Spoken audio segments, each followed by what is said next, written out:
जय दर्शकों,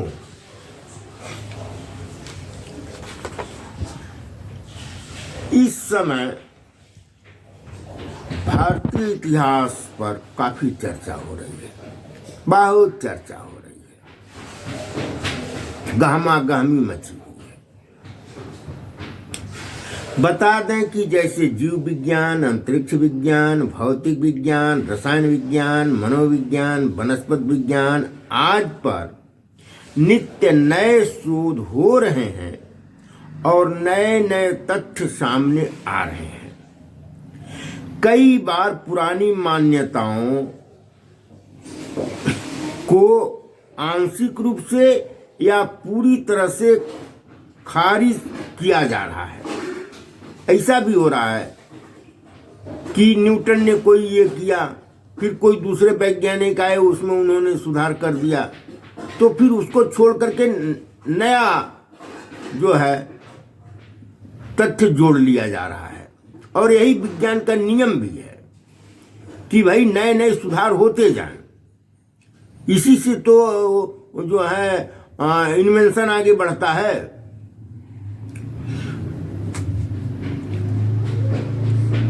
अच्छा, खारिज हो रहे हैं। वैज्ञानिक शोधों की तरह वैज्ञानिक शोधों की यह खूबसूरती है कि उसके निष्कर्ष जड़ नहीं है। यानी जो एक बार किसी ने मान लिया, सिद्ध कर दिया कोई वैज्ञानिक, तो अब ये नहीं है कि नहीं उसी पड़े रहें। अगर कोई दूसरा वैज्ञानिक है, उसमें कोई सुधार पाता है, तो फिर उसमें वो सुधार जोड़ लिया जाता है। ऐसा ही नहीं कि एक बार जो हो गया वही है। यदि नए तथ्य सामने आते हैं तो पुरानी मान्यताओं में परिवर्तन कर दिया जाता है। यही सही वैज्ञानिक उन्नति का मार्ग है। इसी से नए नए आविष्कार होते हैं, वरना तो फिर तो जड़ हो जाता है। एक बार किसी ने खोज कर दिया, अब मान लीजिए कि आइंस्टीन ने कोई खोज कर दिया और अल्बर्ट आइंस्टीन ने कोई खोज कर दिया, आने वाले किसी वैज्ञानिक को जो है कुछ उसमें सुधार की जरूरत महसूस हुई, कोई कमी आई, तो उसमें सुधार कर दिया जाता है। ऐसा नहीं कि नहीं वो हैं तो हैं वही हैं, ऐसा नहीं है। विज्ञान में नए नए जैसे जैसे शोध होते रहते हैं, जैसे जैसे नई नई चीजें उसमें आती रहती हैं, तो विज्ञान जिसको पक्का करता है वो हो जाता है। हो सकता है आगे आज जो विज्ञान ने खोज किया है, कल उसमें भी परिवर्तन हो जाए, क्योंकि इसी से तो आगे बढ़ रहा है विज्ञान। अब आते हैं इतिहास पर, विशेष करके भारतीय इतिहास पर। नए विचारों तथा ऊर्जा से ओतप्रोत इतिहासकार, भाषाविद, पुरातत्वविद भारतीय इतिहास की परतें दर परतें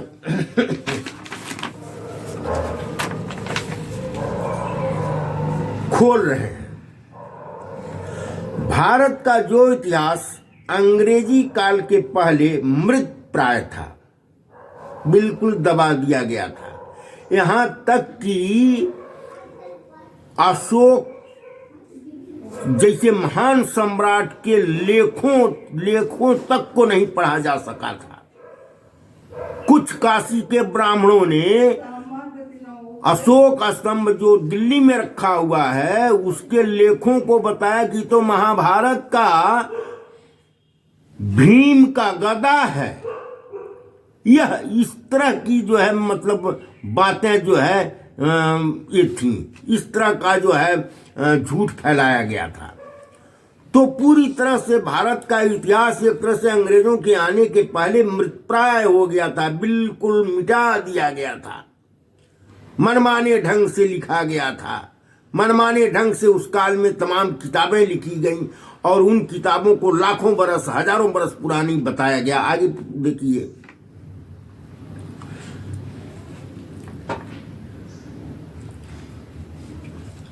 खोजते रहे। तो अंग्रेजों के काल में पहले मृत प्राय और जड़ हो चुका था। उसे अंग्रेजी इतिहासकारों, पुरातत्वविदों ने खंगालना शुरू किया। भाई वो सब जो है जिज्ञासु थे, भारत के इतिहास को जानना चाहते थे। वो समझते थे कि लगता है इस भारत में कोई बड़ी विरासत छिपी हुई है। तो वो सब आते तो अपना शासन करने के लिए, लेकिन यहाँ के पुरातत्व को देख करके वे जो है लालायित हो जाते थे, खोज शुरू कर देते थे। तो उसमें से देखिए, उन्हें भारतीय इतिहास में छिपी किसी महान विरासत मिलने की आशा थी, और हुआ भी यही। सर अलेक्जेंडर कनिंघम तथा जेम्स प्रिंसेप ने अपनी खोजों से तहलका मचा दिया। जहां सर अलेक्जेंडर कनिंघम ने अशोक के स्वर्ण युग को खोज निकाला, वहीं जेम्स प्रिंसेप ने अपने चार्ट से सिद्ध कर दिया कि नागरी लिप, जो आज की नागरी लिप क ख ग घ अंग वाला जो है नागरी लिप, और संस्कृत का अस्तित्व सब 850 के बाद सिद्ध हुआ। क्या सिद्ध किया उन्होंने? जेम्स प्रिंसेप ने उन्होंने ये सिद्ध किया कि जो नागरी लिपि है या देवनागरी लिपि है, जिसमें आज का क ख ग घ अंग है, इसका अस्तित्व तो 850 में आया।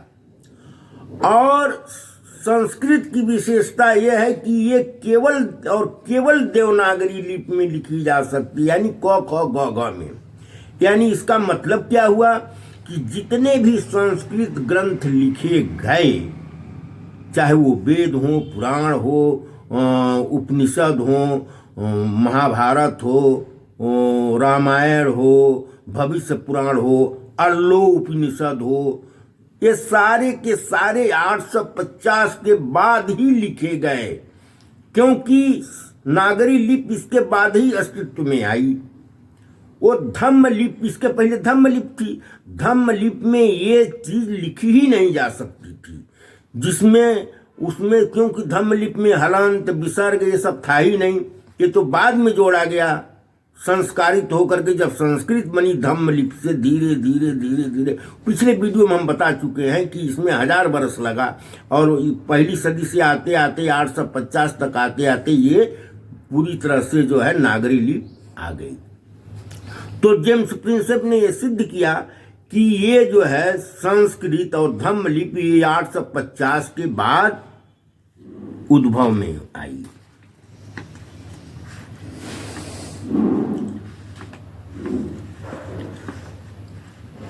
लिहाजा सारे संस्कृत ग्रंथ सन 850 के बाद लिखे गए, क्योंकि संस्कृत देवनागरी लिपि के अलावा किसी अन्य लिपि में लिखी ही नहीं जा सकती थी। फिर तो वैदिक युग का अस्तित्व ही खतरे में पड़ गया। जब संस्कृत 850 के बाद आई नागरी लिपि, तो फिर वैदिक युग, क्योंकि वैदिक युग को बताया जाता था कि ये इसके सारे ग्रंथ संस्कृत में लिखे गए, तो फिर वैदिक युग का अस्तित्व ही खतरे में पड़ गया कि ये कहाँ था।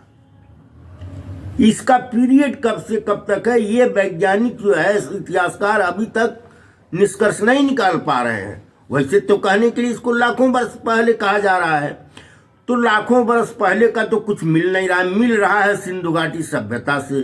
सिंधु घाटी की सभ्यता लगभग 5000 वर्ष पुरानी है, इसके पहले का तो कुछ मिल ही नहीं रहा है। तो फिर ये कहाँ था, वैदिक युग कब से कब तक था, उसका कोई साक्ष्य दिखाओ, कोई ताम्रलिपि दिखाओ, कोई शिलालेख दिखाओ, कुछ तो दिखाओ। कागज तो आया है 5वीं 6वीं सदी में, वो भी चाइना से। कागज का अस्तित्व था ही नहीं। तो ये लिखा किस पर गया? जैसे भगवान बुद्ध के वचन शिलालेखों पर सम्राट अशोक ने लिखवाया है, तो वैसे जिसको ये वैदिक युग का कह रहे हैं, तो उसके शिलालेख या कोई कुछ चाहिए, कहीं कोई दिखा नहीं पा रहा है। और जेम्स प्रिंसेप ने सिद्ध किया है कि नहीं, एक क्रमिक विकास होते होते क ख ग घ अंग का ये जो लिपि है ये 850 में आई। तो फिर उधर इसके पहले इसके मिलने का कोई सवाल ही नहीं उठता। इसके पहले का सवाल ही नहीं उठता, तो फिर वैदिक युग का कोई अस्तित्व ही नहीं है। ये कहना है राजीव पटेल का ये कहना है, प्रोफेसर राजेंद्र प्रसाद सिंह विश्व स्तरीय भाषाविद का। प्रोफेसर राजेंद्र प्रसाद डॉक्टर राजीव पटेल ने सिद्ध किया है कि सिंधु घाटी की सभ्यता से लेकर ईस्वी सन के 850 तक समर परंपरा का ही बोलबाला था। समर परंपरा यानी बौद्ध धर्म का ही। 850 के बाद जब जो है वज्रयान और तंत्रयान शुरू हुआ, इसमें घालमेल शुरू हुआ और इसी में से कुछ शातिर दिमाग के लोग जो कहते तो थे अपने को बौद्ध, लेकिन उन लोगों ने अंदर ही अंदर अपना एक अलग ग्रुप बनाया, अलग संप्रदाय बनाया। और इसमें सबसे पहला काम था जिसको आज शंकराचार्य कहा जाता है, उसने जो है जिसको छद्म बौद्ध कहा जाता है, प्रछन्न बौद्ध, उसने अलग से जो है शैव संप्रदाय की स्थापना की। और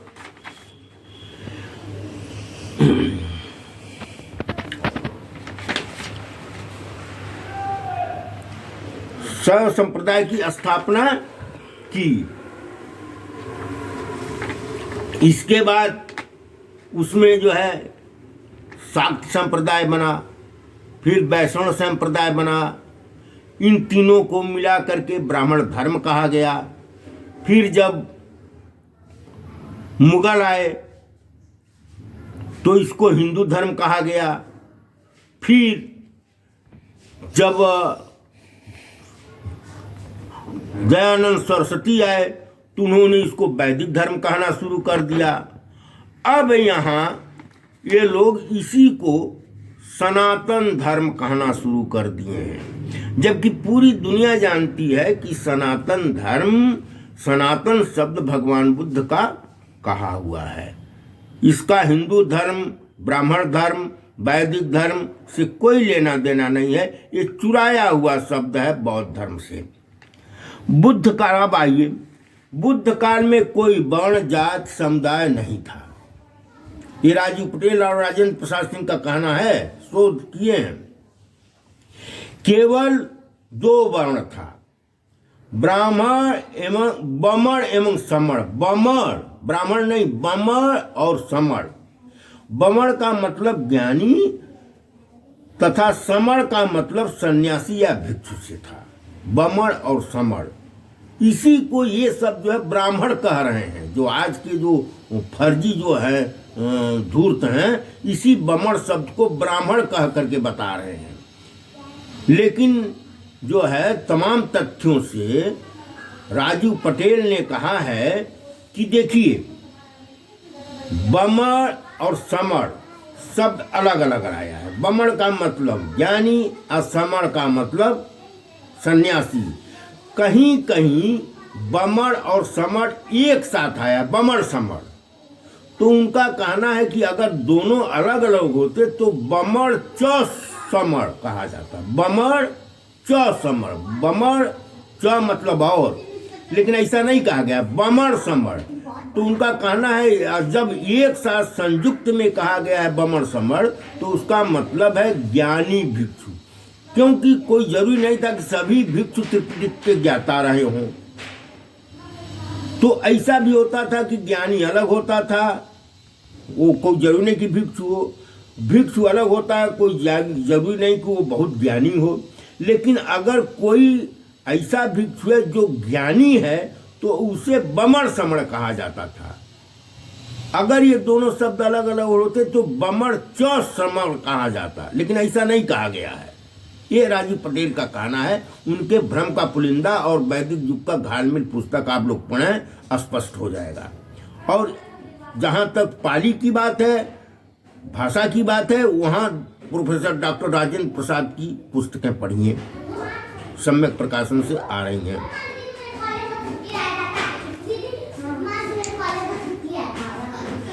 डॉक्टर राजेंद्र प्रसाद ने तो सिंधु घाटी में ऊंचे टीलों को स्तूप की संरचना बताया है। जो सिंधु घाटी में ऊंचा टीला मिला है, उनका कहना है कि ये तो उस स्तूप की रचना है, यानी उस समय जो है समण परंपरा उस समय से आ रही है।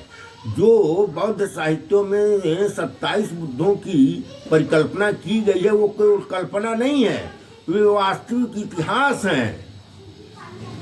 क्योंकि इन्होंने आगे बताया है कि उन्होंने खोज किया है। क्या? ऊंचे टीले स्तूप कुशनर बताए गौतम बुद्ध के पहले पैदा हुए 27 बुद्धों में से कोड़ागमन बुद्ध, कश्यप बुद्ध तथा अन्य कई बुद्धों की अस्थि स्तूपों की भी खोज की डॉक्टर राजेंद्र प्रसाद ने। उन्होंने बताया है कि कोड़ागमन बुद्ध का जो है स्तूप नेपाल में मिला है। वहाँ सम्राट अशोक गए थे, वहाँ उनका शिलालेख मिला हुआ है, वो खुद विजिट किए हैं। लिहाजा ये ऐतिहासिक पुरुष हैं, काल्पनिक नहीं हैं और तथाकथित धर्मों के अवतारों की तरह। सम्राट अशोक खुद वहां गए थे, जीर्णोद्धार कराए तथा शिलालेख लिखाए थे। यानी कि ये बुद्ध काल्पनिक नहीं है, यह भारत में बुद्धों की परंपरा रही है। ये जो बुद्ध कहे गए ये काल्पनिक नहीं है, ये ऐतिहासिक पुरुष हैं। कुछ की खोजें हो चुकी हैं, उनके स्तूप मिल चुके हैं, कुछ की खोज जारी है। अब आगे चलिए। ईस्वी सन 850 के बाद कुछ सातिरों ने छद्म बौद्ध रहते हुए अलग शैव संप्रदाय की स्थापना की, जो हम पहले बता चुके हैं। शैव संप्रदाय की, फिर शाक्त संप्रदाय, फिर वैष्णव संप्रदाय और इसको ब्राह्मण धर्म कहा गया। इसमें वर्ण व्यवस्था, इसमें क्या किया गया? ब्राह्मण धर्म जब कहा गया, बना दिया गया, एक गुट अलग हो गया। हर देश में ऐसा होता है। पहले तो सब बौद्ध ही थे, बौद्ध से में फिर आपस में बंटवारा हुआ, महायान हुआ, फिर वज्रयान हुआ, फिर तंत्रयान हुआ। अब तंत्रयान से कुछ साथी धूर्त जो थे वे अलग होकर के उन्होंने अपना एक जो है गुट बना लिया, जिसे ब्राह्मण धर्म कहा गया और उसी में घालमेल किए। और इसी में क्या किए? इसी में वर्ण व्यवस्था, जात भेद, ऊंच नीच की परिकल्पना किए। ये लगभग 12वीं सदी के आसपास, 10वीं से 14वीं सदी के आसपास ये सारे घालमेल किए गए हैं। और फिर मुगल काल जब आ गया तो उसमें तो और मटिया मेट कर दिए। अंग्रेज जब आए तो उनके साथ मिलकर कहे कि हम भी विदेशी हैं, हम भी शासक जाति हैं। अब चलिए आगे चलिए। जब मुगल भारत में स्थापित हो गए तो ये धूर्त समूह आर्य आक्रमण की एक नई थ्योरी प्रचारित की। जब मुगल यहाँ आ गए तो मुगल बाहर ही थे, तो इन समूह को उनका साथ लेना था।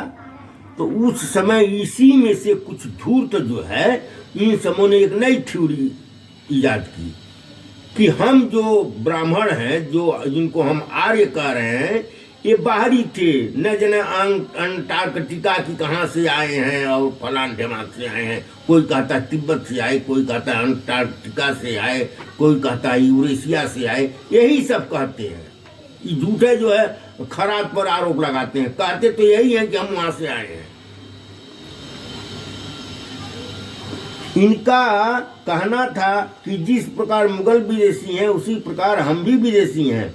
जब अंग्रेज आए तो यह प्रचार और भी तेजी से होने लगा। कहा गया कि आर्य, मुगल, अंग्रेज विदेशी शासक जातियां हैं जिनका जन्म ही भारत की जंगली मूल निवासियों पर शासन करने के लिए हुआ है। ये लोग शासक जाति हैं। इसमें बाल गंगाधर तिलक, दयानंद सरस्वती, राजा राम मोहन राय, सावरकर मुख्य थे। ये सब यही कहते थे, हम विदेशी हैं, हम विदेशी हैं, हम गोरे वाले हैं, हम भी गोरे वाले हैं। ठीक है ना? यही कहते थे। इस प्रकार यह वर्ग पहले अपने को ब्राह्मण धर्म, फिर वैदिक धर्म, फिर हिंदू धर्म और अब सनातन धर्म कहने लगा है। जबकि सारी दुनिया जानती है कि बुद्ध ने सबसे पहले अपने धर्म को सनातन धर्म कहा था। इन्हीं के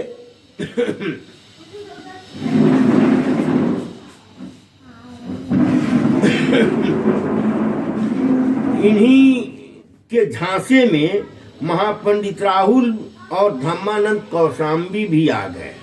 उन लोगों ने भी इन्हीं की बातों में आकर के आर्य आक्रमण को मान्यता दी।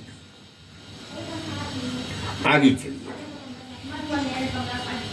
प्रोफेसर राजेंद्र प्रसाद सिंह, राजीव पटेल और यूट्यूब में जो साइंस जर्नी आता है, जिसमें जो है अमित तिवारी हैं, आज़ाद हैं, ये लोगों का शोध का कहना है कि भारत के कुछ स्वार्थी धूर्तों ने बौद्ध धर्म के वज्रयान फिर तंत्रयान से निकलकर एक अलग संप्रदाय बनाया।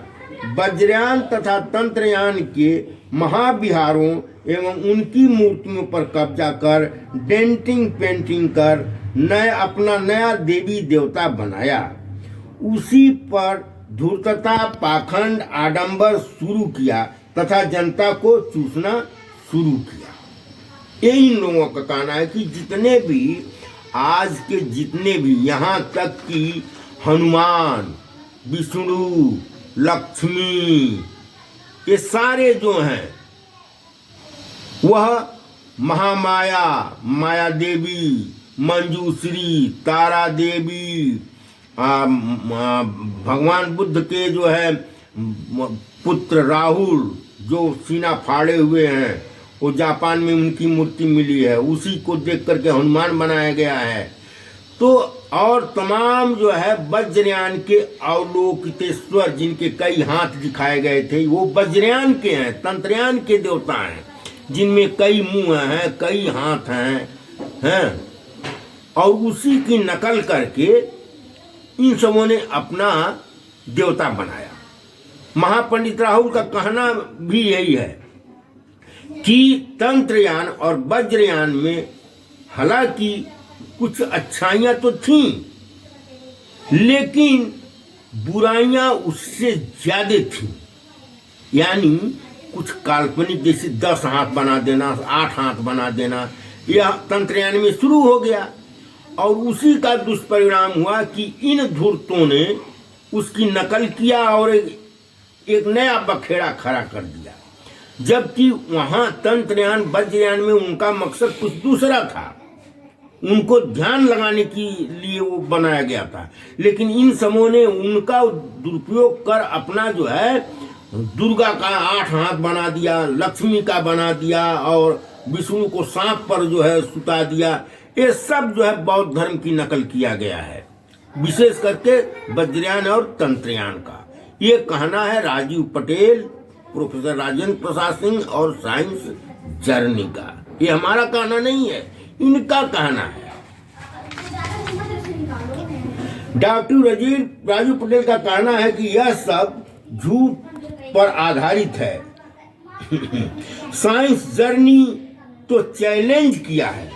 अब देखिए, साइंस जर्नी ने चैलेंज किया है कि कोई भी, खुला चैलेंज है कि कोई भी हमारे चैनल पर आवे और संस्कृत को, नागरी लिपि को अशोक काल से पहले का सिद्ध करे और वैदिक काल को सिद्ध करे कि कब वैदिक काल था, और हमसे 10 लाख रुपए ले जाए। तो एक सज्जन हैं जो लखनऊ वाले एडवोकेट साहब हैं, बहुत अपना दाढ़ी रखे हैं बकरे की तरह। तो वो अपने को बहुत जो है ये करते हैं कि नहीं, जो है हमारा जो है हिंदू धर्म बहुत व्यापक है, ब्रह्मांड में पूरा फैला हुआ है। तो भैया ब्रह्मांड में फैला हुआ है तो काहे इतना बिना मतलब के जो है मेरी किताब लीजिए, मेरी किताब लीजिए, मेरी लिखी किताब लीजिए, काहे को बिना मतलब का चक्कर काट रहे हो? जाओ साइंस जर्नी में जो है उसको डिबेट करके, उसको हरा करके 10 लाख रुपया ले लो। कौन रोक रहा है? वो तो पूरा चैलेंज कर रहा है। रोजाना साइंस जर्नी कह रहा है आओ हमको सिद्ध करो कि संस्कृत जो है धम्मलिपि से पहले की है, नागरी लिपि धम्मलिपि से पहले की है, उसको जो है साबित करो, 10 लाख रुपया ले जाओ। वैदिक युग को अशोक के पहले सिद्ध करो, ले जाओ 10 लाख रुपया। काहे नहीं जाकर ले आ रहे हो? जाओ ले आओ। हाँ पंकज त्रिपाठी, आखिर में तुम कहते हो कि मृत गाय का मांस खाने के कारण चमार अछूत हो गए, यानी मनुस्मृति का दोष नहीं दे रहे हो। चलो, तो तुम्हारे बाप दादा तो जीवित गायों को काट कर खाते थे, मालूम है? पढ़ो राजा रंतदेव की कहानी। प्रतिदिन 2000 गायें काटी जाती थीं। खून के बहने से नदी बन गई और उसका नाम पड़ गया चरमंडवती नदी, जिसे आज चंबल कहा जाता है। पूरा विवरण के लिए पढ़ो महापंडित राहुल सांस्कृत्यायन का वाङ्मय। बोलगा से गंगा पढ़ो और साहित्य पढ़ो, तुम्हारी क्षय हो ये पढ़ो तो तुम्हें पता चल जाएगा। आगे कहते हो कि ब्राह्मणों की औरतों को खेतों में काम करने नहीं भेजा जाता था। ब्राह्मण की औरतों को खेतों पर काम करने के लिए नहीं भेजा जाता था। यह महिलाओं के सम्मान का सबसे बड़ा प्रमाण है। यानी जिस समाज की महिलाएं अपने पुरुषों के साथ खेत में काम करती हैं वह सम्माननीय नहीं है। हमारे हिसाब से तो यही हुआ।